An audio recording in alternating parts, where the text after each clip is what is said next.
6절 말씀입니다. 제가 봉독해 드리도록 하겠습니다. 육신의 생각은 사망이요 영의 생각은 생명과 평안이니라. 아멘. 오늘은 이 말씀 가지고 하나님의 모든 축복의 실제가 되시는 성령님이란 우리 제목으로 같이 말씀 잡고 기도하기로 하겠습니다. 요즘에 참으로 감사하고 크신 은혜를 이렇게 누리면서 이렇게 살아가는 하루하루가 너무나 감사합니다.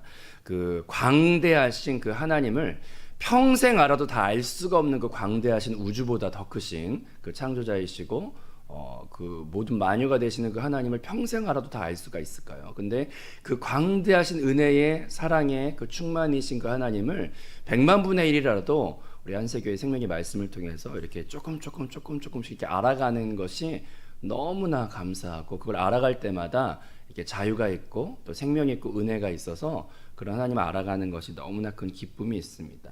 저는 모태신앙으로 자랐기 때문에 누구보다 아마 예수라는 말을 그냥 뱃속에서부터 듣고 자랐겠죠. 근데 그 예수라는 늘 들었던 말이 이제 생명의 말씀 계속 이제 이렇게 듣게 되면서 예수가 진짜로 그리스도시구나, 이거를 이렇게 새롭게 계속 배워요. 새롭게, 날마다 새롭게. 그래서 그 예수의 그 피값이 주일학교 때부터 피로 씻어주신다 이런 얘기 많이 들었지만, 그게 진짜 객관적인 진리가 아니라 내 안에 새롭게 새롭게 어저께까지 알았던 보혈의 의미와 또 오늘 아는 보혈의 의미가 더 깊어지고 그런 것이 너무나 기쁘거든요. 그래서 정말 그 보혈이 하나님의 의가 되셔서 하나님이 만족하시는 그 보혈 때문에, 하나님이 만족하신다는데 누가 그걸 정죄하겠어요? 하나님이 심판자신데 그 하나님께서 만족하신다는데 사탄이고 뭐고 정죄할 자격이 없는 것들이 어디 구석에 가서 찌그러져 있으라 그래. 마음속에 이제 복음을 알면 알수록 사탄의 정죄에 대해서 영향을 받지 않고, 아니 주님이 하나님께서 그 보혈에 만족하신다는데, 그 심판자가 결정권자가 만족하신다는데 누가 뭐라고 하는 거예요? 내가 나를 참수할 필요도 없고 또 사탄의 참소에 당할 필요도 없죠. 그래서 그 보혈을 알면 알수록 그 자유케 하시는 보혈이 너무나 감사하고, 또 십자가를 또 알면 알수록 그 단번에 죽으심으로 나의 옛 아담의 그 옛사람은 다 이렇게 처리를 하시고 그 주님의 단번에 죽으심으로 영원한 내 안에 들어오셔서 그 보혈 자체이신 그리스도가 내 안에 들어오셔서 영원토록 함께 하시기 때문에, 주님은 날 보는 게 아니라 그 보혈을 보시기 때문에 나의 과거에 또 현재 미래의 모든 죄가 그냥 주님과 하나됨을 통하여 다 덮여 있구나. 그 한 번의 죽으심으로 영원한 속죄가 이루어졌고, 이런 거를 이제 알아가면 알아갈수록 보혈의 그 능력에 대하여 정말 기쁘고 너무나 감사해요. 주님의 그 한량없는 은혜에 대해서 너무나 감사해요. 그리고 정말 그 가볍게 하시는 그 보혈과 십자가의 은혜가 너무나 감사한 거예요. 진짜 찬양을 드리고 싶어요. 그리고 또 교회에 대해서 알면 알수록 이렇게 인생에 방황이 없구나.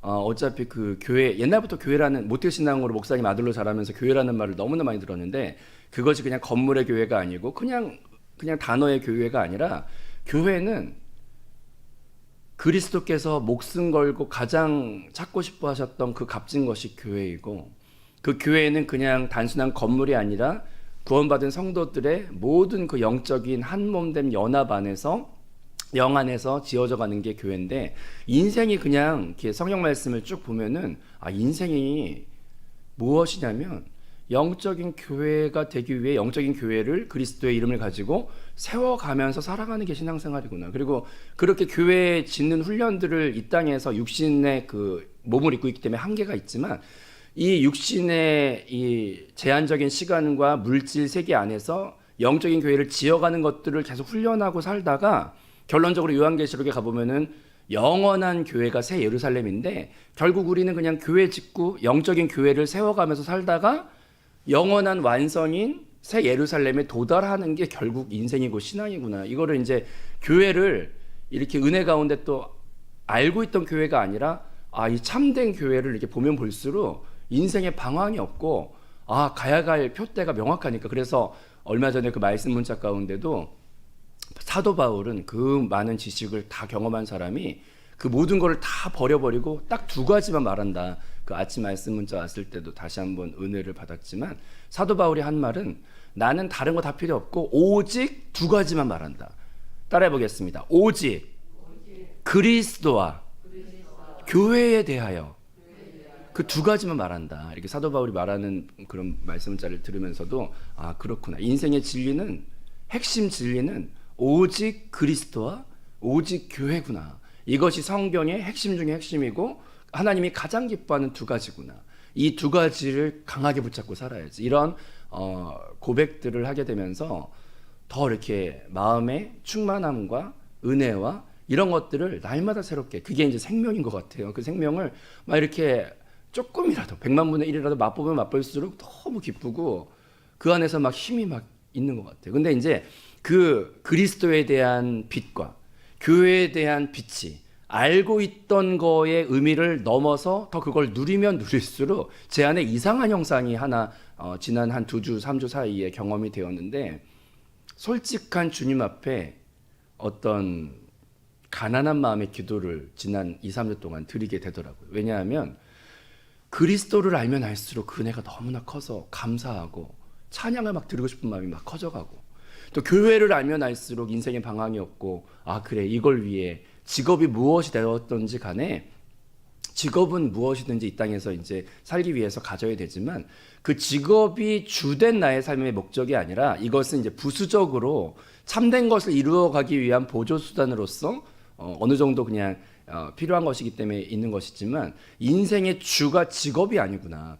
인생의 주가 되는 것은 이 영적인 교회를 이루어가면서 살다가 결국 인생의 영원한 교회에 도달하는 게 인생이구나. 이걸 이제 말씀을 읽어가면서 알게 되는데, 그래서 그 그리스도와 교회를 목적 삼고 살아가려고 하면 하나님이 기뻐하는 주제이기 때문에 그것에 관심을 가진 자들에게 그에 필요한 것들을 먼저 그 나라와 의를 구하면 필요한 것들을 따라오게 하시는 것이 성경의 핵심이고, 그게 또 하나님이 원하시는 거죠. 이걸 이제 알면 알수록 아, 직업이 주가 아니구나.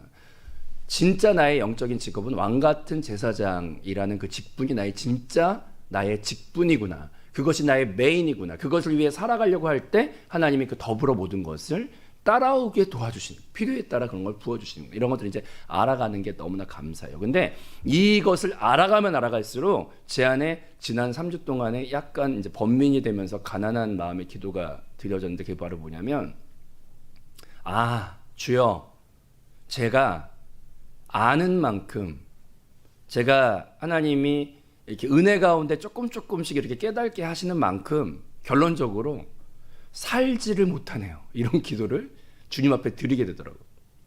주님, 제가 보여주시는 만큼 이게 배워서 또 하나님이 깨닫게 하셔서 이렇게 아, 그리스도, 아, 교회, 아, 그러면서 은혜 받고 이제 그거를 막 느낀 건 감사하지만, 이걸 살아가는 문제는 또 다른 고백이더라고요.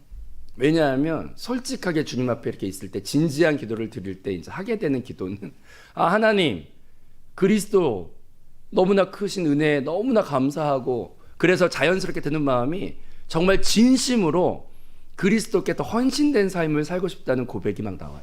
기도할 때.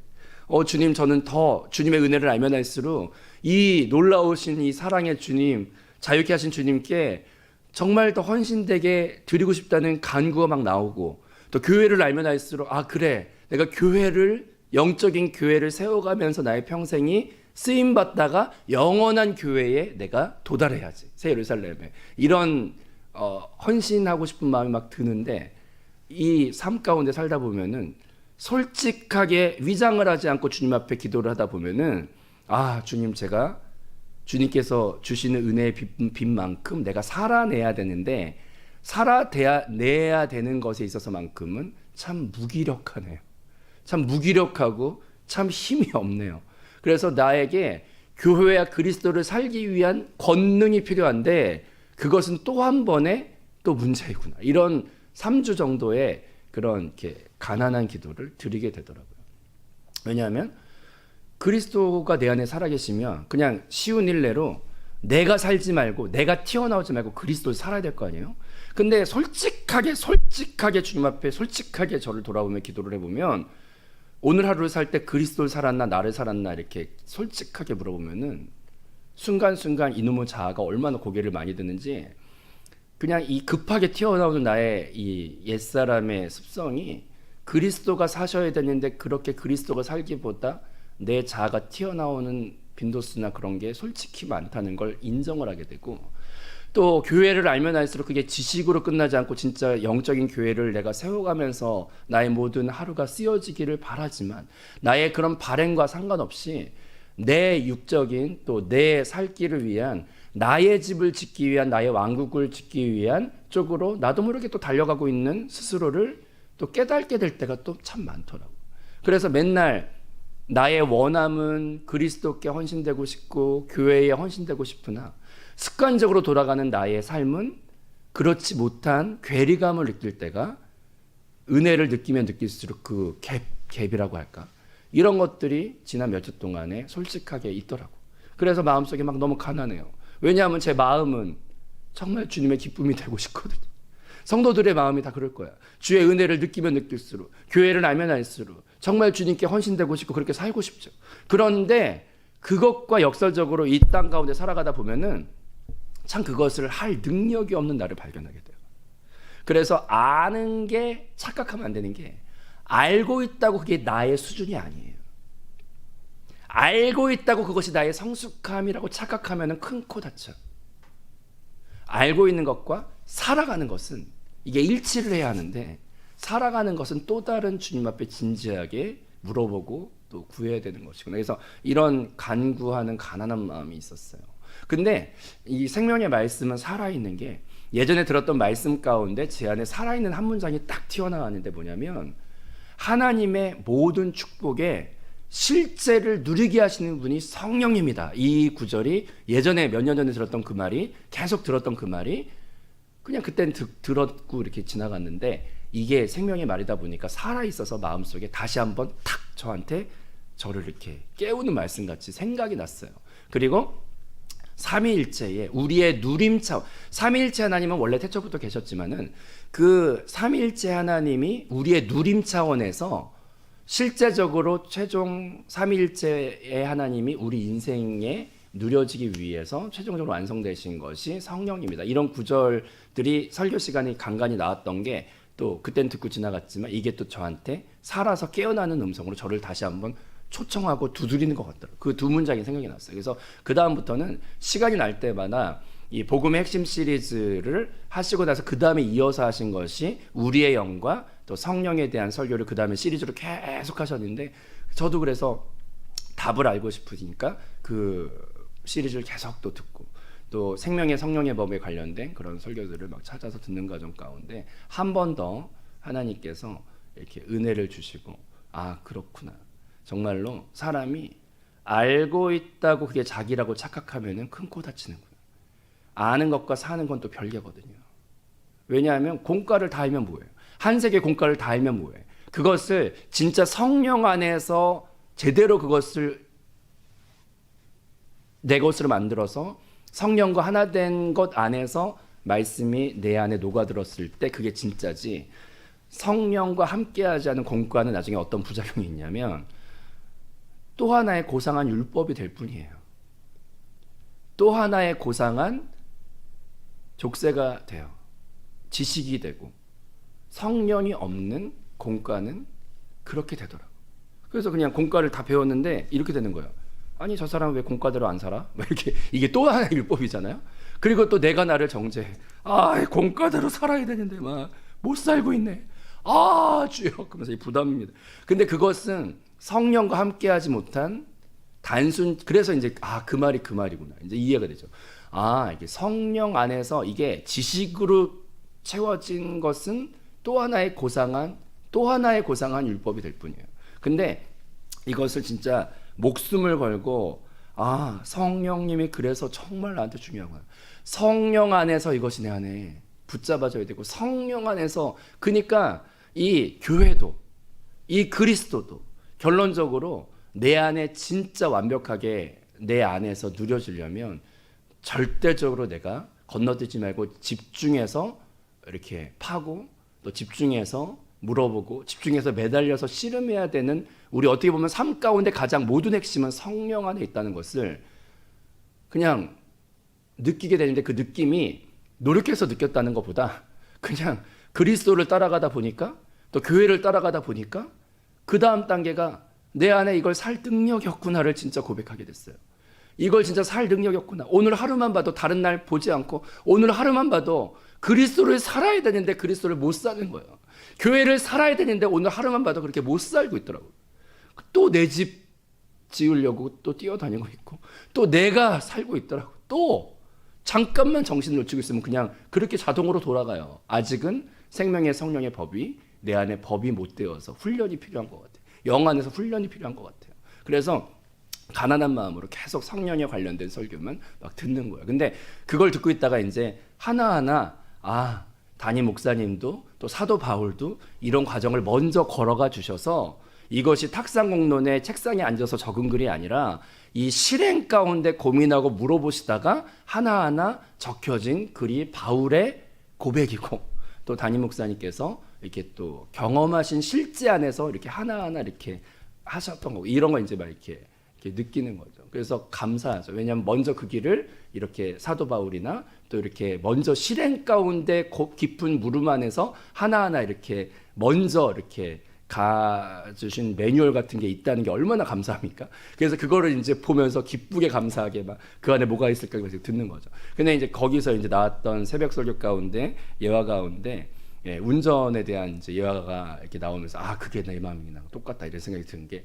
운전을 공부할 때 뭐 교통 표지판이나 교통 법규나 뭐 이런 것들을 이렇게 많이 알아야 돼요. 알아야 되고 또 뭐 운전하는 뭐 악셀은 무슨 기능이고 핸들은 무슨 기능이고 기아는 무슨 기능 이런 거 다 알아야 되죠.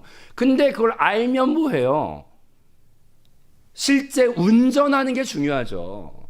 그래서 공과나 이런 영적인 지식이나 지식들을 이렇게 아는 거 중요하죠. 근데 그것을 실제 누려야 될 거 아니에요. 그 실제의 누림, 운전의 실행을 하는 것은 성령과 연관이 있구나.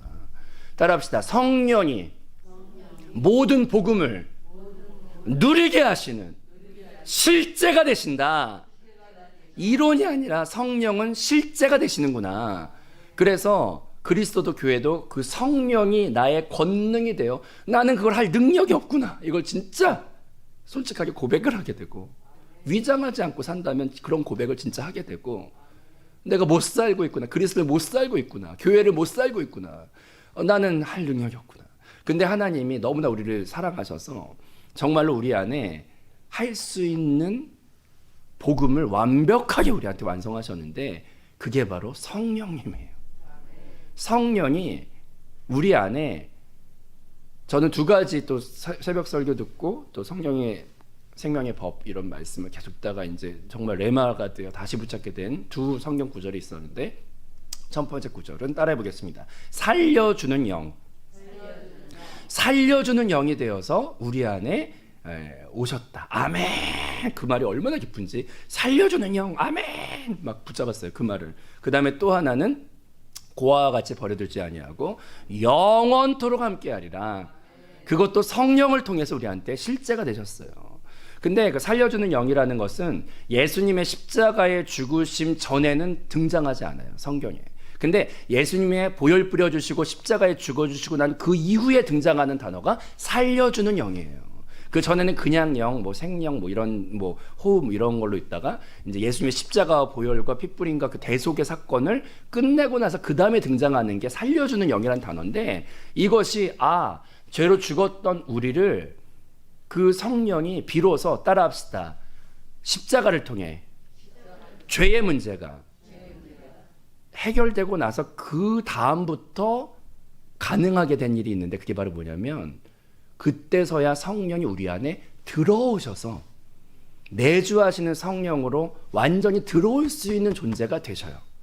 그 전에 구약이나 이럴 때는 그냥 하나님의 이런 게 임재 수준으로 그냥 잠깐 이렇게 그림자로서 이렇게 임재하거나 성막이 지어지면 뭐 이렇게 구름같이 막 이렇게 임재하거나 이런 임재 차원에 잠깐 있는 건 있지만 죄의 문제가 해결되지 않은 사람 안에 성령이 들어올 수가 없잖아요.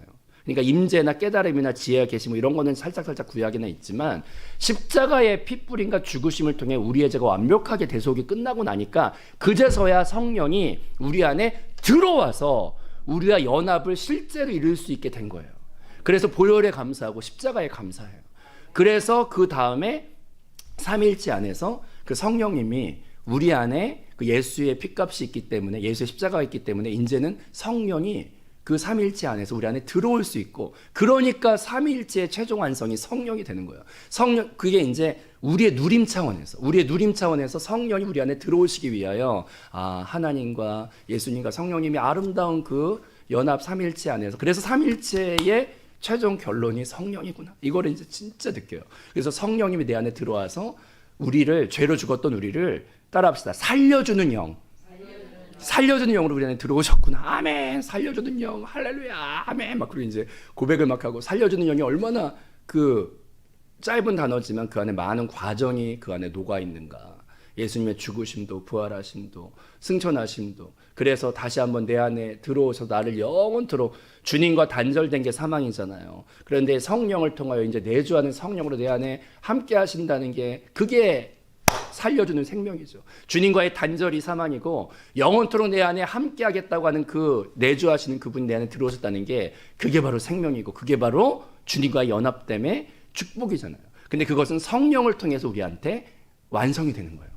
그래서 이제 그 단어들이 제 안에 살아서, 성령님이 내 안에 살려주는 영으로 오셨구나. 그리고 그 성령님이 영원토록 내 안에 함께 하시는구나. 그래서 살려주는 영, 영원한 영, 이런 것들에 이제 은혜를 받고, 그러면 이제 그 내 안에, 따라합시다, 내 안에 살아계신, 살려주는 성령, 생명의 성령, 그분이 내 안에 들어오셨단 말이에요. 그러면 이제 우리가 이제 하나 알아야 되는 것은, 말씀을 계속 듣다 보니까, 내 안에 능력이 없구나, 내 안에 살 능력이 없구나, 아는 것이 내가 아니구나, 사는 것이 난데, 아는 것이 내가 아니고 사는 것이 난데 나는 살 능력이 없구나. 이걸 이제 가난한 기도를 막 하고, 진짜 그렇게 살고 싶거든요. 진짜 그렇게 살고 싶어요. 그러니까 이제 주님 앞에 막 물어보는 거잖아요. 막 물어보고 있는데, 거기 말씀을 듣는 과정 가운데 분명히 신기한 게, 몇 년 전에 들었던 말씀인데, 그 말씀이 새롭게 다시 한번 인제서야 그게 들리는 때가 됐는지, 옛날에 들었던 말씀인데 인제 다시 들리는 거예요. 근데 이제 거기에서 보니까 사도 바울도 이런 똑같은 고백을 하는 거예요. 오호라 나는 공고한 사람이로다, 이 사망의 몸에서 누가 나를 건져내. 사도 바울 같이 훌륭한 사람이 이런 고백을 하는 이유는, 자기가 아는 만큼 못 사는 거예요. 우리는 그렇게 살 수 있는 능력이 없거든요. 이 죄가 심겨진 이 육체를 옷 입고, 우린 날마다 그 육체 때문에 좌절하기 때문에 그리스도를 알아도 못 살아요. 교회를 알아도 못 살아요. 근데 살고 싶죠. 그걸 이제 성경 말씀에 고백을 하잖아요. 그 유명한, 맨날 우리 들었던 말씀이죠. 내가 한 법을 깨달았노니 곧 선을 행하기 원하는 나에게 악이 함께 있는 것이로다. 내 속사람은 하나님의 법을 즐거워하되 내 지체 속에 있는 한 다른 법이 내 마음의 법과 싸워 내 지체 속에 있는 죄의 법 아래로 나를 사로잡고 눌러버리는도다. 오호라 나는 공고한 사람이로다. 이 사망의 몸에서 누가 나를 건져내랴. 이러면 이제 진짜 이게 힘들구나, 이렇게 느낌이 들지만, 또 제가 말씀 듣다가 은혜 받았던 것은, 하나님은, 따라해봅시다, 하나님은 사람의 절망을 사실은 기뻐하신다. 왜냐하면 이제서야 네가 너의 이제 진짜 전적인 무능을 시인하는구나. 그게 이제 머리로가 아니라 진짜 가슴으로. 하나님이 천국에서 노래를 부르신대요. 내가 기다렸다. 인제서야 네가 깊은 이 심각한 절규를 하는 거 보니까 인제 노릇노릇 익어가는구나. 하나님은 기뻐해. 인간의 이 절망을 하나님 기뻐해. 기다렸다 이거야. 네가 할 수 있다고 막 콧대 높아가지고 제가 살아드릴게요 막 이렇게 살던 거는, 하나님이 봤을 때 위험하다. 제가 자아로 충만하구나. 아직도 지임으로 살려고 하는구나. 근데 이제 하나님은 이런 바울의 절규를 사실은 기다려요. 이제 때가 되었구나. 나를 이제 놓구나, 제가 놓게 되는구나. 그리고 이제 가난한 마음으로 주님만 찾게 되는구나. 이게 사실 복음은 놀라운 게, 이 인간의 절망을 하나님이 복음을 통하여 역설적으로 기쁨으로 바꾸시고 자유로 바꾸시는데, 이 사도 바울이 이제 7장에서 그런 걸 경험하는 거죠. 나는 공고한 사람이로구나. 근데 여기서 이제 말씀 듣다 보니까 이제 세 가지 법이 나오죠. 세 가지 법이. 첫 번째 법은 따라합시다. 하나님의 법. 이것은 쉬운 말로 하면 율법입니다. 율법. 뭐 이렇게 하나님을 십계명만 보더라도 뭐 하나님을 최고로 사랑하고 미워하지 말고 살인하지 말고. 근데 솔직히 우리 안에 율법을 지킬 수, 난 100% 율법을 다 지킬 수 있다. 여기 한번 나와서 물건 한번 서보세요. 한 명도 없죠. 한 명도 없어요. 우리는 진짜 율법을 지킬 능력이 없거든요. 1계명도 못 지켜 우리는. 못 지켜요. 근데 그 하나님의 법은 율법인데 그건 이제 몸 밖에 있는 법이에요. 그냥 율법은 몸 밖에 있는 법이죠. 근데 그거보다 영향력이 진짜 강한 우리 안에 있는 법이 여기 보니까 두 가지가 나오는데 따라합시다. 마음의 법. 마음의 법은 하나님을 기쁘게 살고 싶다는 법이에요. 내가 하나님을 기쁘게 해드리고 싶고 헌신되고 싶다. 은혜를 알면 알수록, 복음을 알면 알수록 자연스럽게 마음에 큰 은혜를 받았고 내가 진짜 주님께 헌신되고 싶다는 그런 고백이 나오죠. 근데 이게 내 마음의 법이야. 내 마음으로는 주님을 기쁘시게 하고 싶으나 근데 또 내 안에 있는 또 하나의 법이 여기 나오는데 따라합시다. 죄의 법.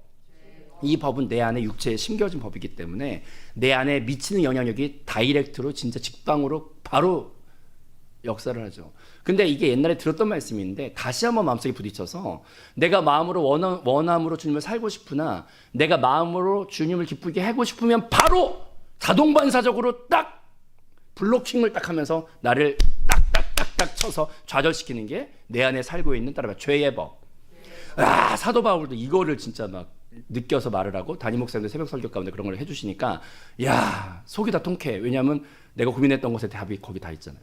그래서 우리는 그냥 인정을 해야 되는 게 따라합시다. 마음의 법이 역사하려고 하면 내 안에 있는 죄의 법이 바로 자동반사로 나와서 눌러가지고 우리를 좌절시키기 때문에 원함은 있으나 육신이 약하여 우리는 날마다 질 수밖에 없어요. 그런데 이 모든 것을 깨트리는 법이 나왔는데 주의 죽으심과 부활하심을 통해 살려주는 영으로 비로소 우리 안에 죄의 문제가 해결되니까 들어오실 수 있는 성령이 오셔서 따라합시다. 영원토록 내 안에 또 하나의 법으로 오셨습니다. 할렐루야.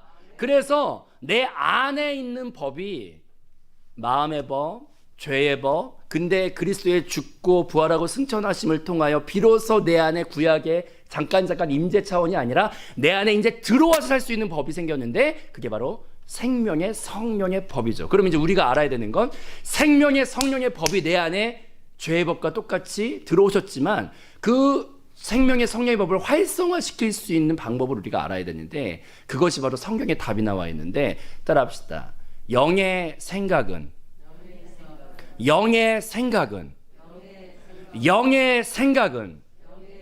생명과 평안이라.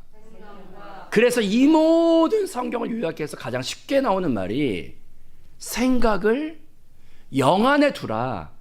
이 말이 바로 너무나 깊은 성경 묵상과 너무나 깊은 삶의 체험과 이 모든 것을 다 통합해서 그 많은 물어봄과 기도와 씨름의 결론 가운데 나온 결론이 생각을 영 안에 두라 이 말인데 이게 너무 간단하고 이게 너무 쉬우니까 처음에 들으면은 생각을 영 안에 두라고 너무 간단한 것 같잖아요. 근데 이것은 사실 간단하게 들을 수 있는 말이 아니라 모든 것의 총 직결 해결판이에요. 이거를 진지하게 다시 붙잡아야 돼요. 그래서 내 성경 말씀에 근거하여 영의 생각은 따라합시다. 영의 생각은 생명과 평안이라.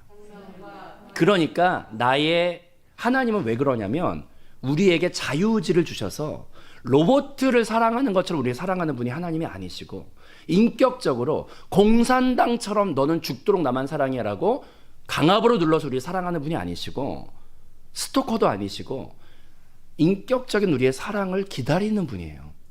그래서 우리의 자발적인 자유의지의 선택을 주님은 사랑하는 관계이기 때문에 기다리신다고요. 그래서 우리를 공산당처럼 뛰어들어와서 우리를 막 이렇게 쇠뇌시키고 강압해서 우리를 끌어가는 분이 아니라 우리의 자유의지에 의한 자발적인 사랑의 선택을 주님은 인격적으로 기다리세요. 그래서 생명의 성령의 법이 우리 안에 들어오셔서 지금 우리의 선택을 사랑의 선택, 따라서 사랑의 선택, 사랑의 고백, 그걸 기다리고 계셔요. 그래서 생명의 성령의 법이 우리 안에 있으나 그것을 활성화시키려면 여기 보니까 뭐라고 돼 있어요? 그것을 누리려면 누림 차원에서 생각을 영 안에 두라. 생각을 영 안에 두라. 생각 안에 계속 영의 생각을 하고 영을 고백하고 영을 바라보고 그러면 그제서야 네가 나를 선택한 것에 대해 주님의 사랑의 화답이 있죠. 그래서 죄의 법이 세겠어요? 생명의 성령의 법이 세겠어요? 생명의 성령의 법이 세죠. 근데 단지 그분은 우리 안에 사랑의 고백을, 사랑의 선택을, 그것이 바로 노력이 필요한 게 아니라 따라서 생각을 영 안에, 성령 안에. 그래서 저는 마지막으로 은혜 받은 게 두 구절이 또 있었는데 예수님에 대해 설명하는 구절 가운데 예수가 말하는 것은 따라합시다. 스스로 말하는 것이 아니요. 성경 말씀 보면은 예수님께서 말하는 것 스스로 말하는 것이 아니요. 아버지가 내 안에 계셔서 그가 주시는 모든 것을 내가 말함으로 나는 내 자유로 말하는 것이 아니라 아니 하나님이신 예수님도 스스로 살지 않고 삼위일체 안에서 들으신 것을 가지고 거기에 순종함으로 말을 하신대. 이게 전 놀라운 정말 충격이었어요. 근데 이거는 그래도 아는 거였는데 이번 새벽 설교와 성령에 대한 설교 들으면서 또 하나 충격받은 게 성령님에 대한 성경에 대한 구절이 나오면서 성령이 오시면 그가 너희를 진리 가운데 인도하시리니 여기 보니까 그가 스스로 성령님도 스스로 하지 않고 오직 들은 것을 말하십니다. 내가 이 말을 듣다가 아니 성령님이 무슨 혼자 하셔도 되는 분이 성령님 자체도 혼자 하지 않고 스스로 하지 않고 성령님이 들은 것을 말하. 그러면 성령님은 누구한테 들어서 하는 것인가? 그것은 삼위일체 하나님 안에서 너무 사랑하면 자기를 주장하지 않고 서로 이렇게 너무나 아름다운 사랑의 연합은 그 안에 왜 옛날에 그런 거 있잖아요. 뭐 맛있는 게 있으면 둘이서 앉아가지고 자기 먹어. 그러면 아니야 자기 먹어. 그러면 둘이 그거 가지고 닭살도는 이런 것들은 다 어떻게 해버리고 싶죠. 근데 이제 사랑은 주장하는 게 아니라 너무 사랑하면 이렇게 서로에게 그게 아름다운 연합이죠. 근데 이 삼위일체 하나님은 너무 아름다운 사랑이시셔서 그런가? 자기가 안 해요. 꼭 이렇게 그 안에서 들으시면서 하잖아요. 아니 그러면 성령님은 누구한테 듣는 거냐? 내가 말씀 듣다가 이게 레마가 돼서 이게 아름다운 연합이시. 근데 제가 이거 듣다가 이제 회개를 하게 하나님조차도 스스로 안 하시는데 내가 뭐라고 난 스스로 그렇게 많이 하고 살았나. 이게 이제 회개가 되면서 영에 둔 생각이 살 길이구나. 하나님 자체도 그렇게 살고 계시는구나. 나도 나 막 습관적으로 돌아가면서 살지 말고 아름다운 사랑의 연합 안에서 너무 사랑하는 사람이 있으면 뭐 하나를 고르고 할 때도 물어보잖아요. 자기 이거 좋아? 자기 좋아? 그럼 이제 그걸 들어주는 게 기쁨이잖아요. 너무 사랑하면 자식과의 관계도 마찬가지고. 그러니까 저는 영의 생각을 둔다는 게 뭐 같았냐면 주님과 연애하는 것 같더라고. 성령님과 함께 연애를 하는 거구나. 성령님께 물어보고 성령님과 연애하다가 영원한 결혼식을 새 예루살렘에서 성령과 신부가 하나 되어 말씀하신다는 게 영원히 육체를 벗고 그때는 완전히 하나 되는 거고 지금은 이 육체 한계성 안에서 주님과 연애 훈련을 주님과 사랑하는 훈련하는구나. 그게 바로 생각을 영 안에 성령님께 계속 물어보고 그 시간을 살다가 보면 이 땅 안에서 생명의 성령의 법이 활성화가 돼요. 모든 걸 이길 수 있고 그래서 그렇게 살다가 주님이 더불어 채워주시는 것들도 뒤따라오면서 그게 제일 행복한 거 아닙니까? 먼저 그 나라를 구하다가 그에 필요한 것도 주님이 채워주시면서 필요한 만큼 주시겠죠. 그리고 이제 그렇게 살다가 영원한 본업인 새 예루살렘에서 왕같은 제사장으로 상급을 누리며 주와 함께 세세토록 왕노릇하는 그 성령과 신부가 하나 되어지는 그곳까지 기쁨 가운데 따라합시다. 실제가 되시는 성령 안에서 그래서 그리스도와 교회와 성령을 우리가 정말 붙잡고 그 안에 기쁨으로 걸어가는 한 발 한 발이 될 때 놀라운 주의 생명이 나타나고 날마다 새롭게 갱신되어지는 간증을 통하여 주님 영광 받으시고 주의 교회가 세워지며 그렇게 살다가 영원한 교회, 영원한 결혼식, 영원한 성령과의 연합인 그 자리에 왕같은 제사장으로 서는 영원한 축복을 누리는 저와 여러분이 될 줄로 믿습니다. 기도하겠습니다.